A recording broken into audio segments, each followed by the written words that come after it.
ရွှေကတော့ဒီနေ့မနက်ခင်းပိုင်းမှာဈေးအကျပြန်လာနေပါတယ်ရှင်ဒီနေ့ဇွန်လ9ရက်နေ့တောက်ကြနေ့မှာကမ္ဘာရွှေဈေးကတအောင်စားကို4486ဈေးရန်နဲ့ဈေးဖွင့်ခဲ့ပေမဲ့ပေါ့နော်ဈေးဖွင့်ပြီးတဲ့တောက်လျှောက်အကျအားတာနေပြီးတော့မှအနိုင်ဆုံး level 4435စုံထိကိုဈေးအကျအားရှိခဲ့ပါတယ်အမြင့်ဆုံးဈေးတန်းအနေနဲ့ကတော့4481စုံထိပဲဈေးတက်ထားပါတယ်ရှင်လက်ရှိမှာဆိုလည်း4436ဈေးစုံကိုရောက်ရှိနေပြီးတော့မှဒီနေ့မှာကမ္ဘာရွှေဈေးအနေနဲ့ဒါမနက်ကလေးကတောက်လျှောက်အကျအားတာနေတာဖြစ်ပါတယ်မနေ့ကဆိုလည်းကမ္ဘာရွှေဈေးပေါ့နော်အမြင့်ဆုံး4515စုံထိရောက်ခဲ့ပေမဲ့တောက်လျှောက်ပြန်ကျလာခဲ့တာတွေ့ရတယ်ဆိုတော့ဒီနေ့တောက်ကြနေ့မှာကမ္ဘာရွှေအဝယ်ရောင်းလုပ်မဲ့တွေအတွက်အဓိကဆောင်ကြရမယ့်ဈေးရန်စုံနေနဲ့ဘယ်ဈေးနေမှာအဝယ်ရောင်းလုပ်တင်လဲဆိုတာကိုဒါ analysis လုပ်ပြီးတော့မှာဖြစ်ပါတယ်ရှင်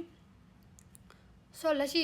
H1 ချက်ရကြည့်ရမယ်ဆိုရင်ကမ္ဘာရွှေဈေးနေနဲ့ပေါ့နော်မနေ့ကဝယ်လို့ရတဲ့ဇုံအနေနဲ့သတ်မှတ်ထားတဲ့ဒီ4439နဲ့4424ဇုံကိုပြန်ပြီးတော့မှစမ်းသပ်နေတဲ့အနေအထားလေးမှာတွေ့ရပါတယ်ရှင်ဆိုတော့ဒီဇုံကိုသာ body နဲ့ပေါ့နော် break out ဖြစ်သွားခဲ့မယ်ဆိုရင်တော့ကမ္ဘာရွှေဈေးအကျတွေဆက်ပြီးတော့မှအားကောင်းနိုင်တဲ့အနေအထားလေးမှာရှိပါတယ်ရှင်ဆိုတော့ဒီနေ့မှာကမ္ဘာရွှေဈေးကိုဝယ်ဖို့အတွက်ဆိုရင်တော့ပထမဦးစားပေးအနေနဲ့4400ဈေးရန်ဇုံကိုချက်ဆောင်ကြည့်ပါဒီဇုံကလက်ရှိမှာအကျအဟန်တာ support level အနေနဲ့ရှိနေတယ်ဆိုတော့4400အောက်ကိုစားအကျဖောက်ပိတ်နိုင်ခြင်းမရှိခဲ့ဘူးဆိုရင်တော့ပြန်တက်နိုင်မယ့်အနေအထားလေးမှာရှိပါတယ်ဆိုတော့ဝယ်ခြင်းတဲ့တွေနေကတော့4400ဇုံကိုတစ်ချက်ဆောင်ကြည့်ပါဒီဇုံမှာဝယ်မယ်ဆိုရင်တော့ဒါအကျအားတာနိုင်တဲ့အနေအထားလေးမှာရှိနေသေးတာဖြစ်တဲ့အတွက်ရီဒိုအနေနဲ့ပဲဝယ်လိုက်စေချင်ပါတယ်4400ဇုံမှာဝယ်မယ်ဆိုရင်တော့ TP1 အနေနဲ့4420မှာထားလို့ရမယ် TP2 အနေနဲ့ကတော့4440ဇုံလောက်ထိယူလို့ရမှာဖြစ်ပါတယ်ရှင်ဆိုတော့ဒီဇုံမှာအဝယ်လိုက်မဲ့တွေနေနဲ့ကတော့ combination အရာ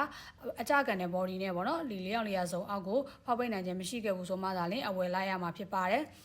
ဆိုတော့ဒီနေ့မှာရောင်းဖို့အတွက်ဆိုရင်တော့အပေါ်မှာ resistant အနေနဲ့ရှိနေတဲ့4535 36စုံကိုချက်ဆောင်ကြည့်ပါအမနေ့ကဆိုရင်လည်းဘုရားတို့ဒီ4490နဲ့4480စုံကြားမှာအယောင်ဆောင်ခဲ့ပေမဲ့ဒါ body ကြီးကြီးနဲ့ break out ဖြစ်သွားဖြစ်တဲ့အတွက်အဲ့ဒီအယောင်ကမရလိုက်ဘူးပေါ့နော်ဆိုတော့ဒီနေ့မှာဆိုရင်တော့အမြင့်ဈေး level အနေနဲ့ရှိနေတဲ့ resistant level ရှိတဲ့4536စုံကိုချက်ဆောင်ကြည့်ပါဒီစုံကိုဒါအတက်အနေနဲ့ ready ပြန်လာတဲ့အခါမှာဒီစုံရဲ့အထက်ကိုဖောက်တက်နိုင်ခြင်းမရှိခဲ့ဘူးဆိုရင်တော့ဒီစုံမှာတစ်ဖြတ်ပြန်ပြီးတော့မှရောင်းလို့ရမှာဖြစ်ပါတယ်ဒီစုံမှာရောင်းမယ်ဆိုရင်တော့ TP1 အနေနဲ့4485ပေါ့နော်ဒီဇုံလောက်ထိယူလို့ရမယ် TP2 အနေနဲ့ကတော့4445ဇုံလောက်ထိယူလို့ရမှာဖြစ်ပါတယ်ရှင်ဆိုတော့ဒီနေ့ညမှာဆိုရင်ဒါအရေးကြီးတဲ့သတင်း data ဖြစ်တဲ့နံပါတ်ပြီးလို့သတင်း data ရှိပါတယ်ဆိုတော့ညပိုင်းမှာဒါကမ္ဘာရွှေဈေးအလောက်ခတ်တွေကျန်းနိုင်တယ်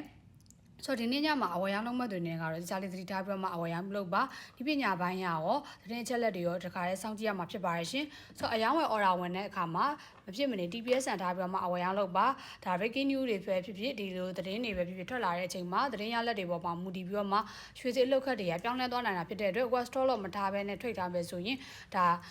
မရှုံးတင်ပဲနဲ့အများကြီးရှုံးသွားတတ်တယ်ဒီလိုပဲပေါ့နော် take profit မထားဘူးဆိုရင်လည်းကိုလိုချင်တဲ့အမြတ်ဈေးတန်းနေရာမှာအမြတ်မသိမ်းလိုက်ရပဲနဲ့ဒါဈေးပြန်ကျလာတဲ့ခါမှာဆိုရင်ဒါရပြီးသားအမြတ်တွေပါပြန်ပြီးဆုံးရှုံးသွားနိုင်တာဖြစ်တဲ့အတွက် order ဝင်တိုင်းမှာမဖြစ်မနေ TPO SN ကိုထားပြီးတော့မှအဝယ်ရမ်းလုပ်စေချင်ပါတယ်ရှင်ကမ္ဘာရွှေဈေးနဲ့ပတ်သက်ပြီးတော့မှအခြေခံနေစာပြီးစနစ်တကျလေ့လာခြင်းတဲ့တွေအနေနဲ့ကတော့ဖြစ်စီမှာ forex trading နဲ့ကမ္ဘာရွှေရောင်းပြုလုပ်နေအခြေခံတင်တန်းတွေတက်ရောက်ပြီးတော့မှလေ့လာလို့ရပါတယ်ရှင်ဇွန်ကနေ1/1ဓာတ်ရိုက်တင်ကြားပေးတဲ့တင်တန်းလေးဖြစ်ပါတယ်ဆိုတော့တင်တန်းအချိန်ကိုလည်းလူချင်းမင်းတို့အဆင်ပြေတဲ့အချိန်နဲ့ညှိပြီးတော့မှတက်ရောက်လေ့လာနိုင်ပါတယ်ရှင်ဒီဈေးကွက်မှာကိုယ်တိုင်အဝယ်ရောက်လုပ်ချင်တဲ့တွေအနေနဲ့ကတော့ trading account ဖွင့်ရုံနဲ့ဘုရားတို့ရဲ့ VIP signal group ကို free join ခွင့်ရမှာဖြစ်ပါတယ်ရှင်အနည်းဆုံး$100ကနေစပြီးတော့မှ trading account တွေလာရောက်ပြီးတော့မှဖွင့်နိုင်ပါတယ်ဆိုတော့ trading account ဖွင့်ချင်လို့ပဲဖြစ်ဖြစ်တင်တန်းနဲ့ပတ်သက်ပြီးတော့မှစုံစမ်းမေးမြန်းချင်လို့ပဲဖြစ်ဖြစ် Messenger ဒါမှမဟုတ် Viber Telegram ကိုဆက်သွယ်ပြီးတော့မှအသေးစိတ်စုံစမ်းမေးမြန်းနိုင်ပါတယ်ဒီနေ့တပတ်တာနောက်ဆုံးနေ့တောက်ကြနေ့မှာရောင်းမဝယ်မာတွေကင်ပြီးတော့မှ profit တွေရကြပါစေနော်ဗီဒီယိုလေးကိုဆုံးဖြတ်ကြည့်ပေးတဲ့အတွက်အားလုံးကိုကျေးဇူးတင်ပါတယ်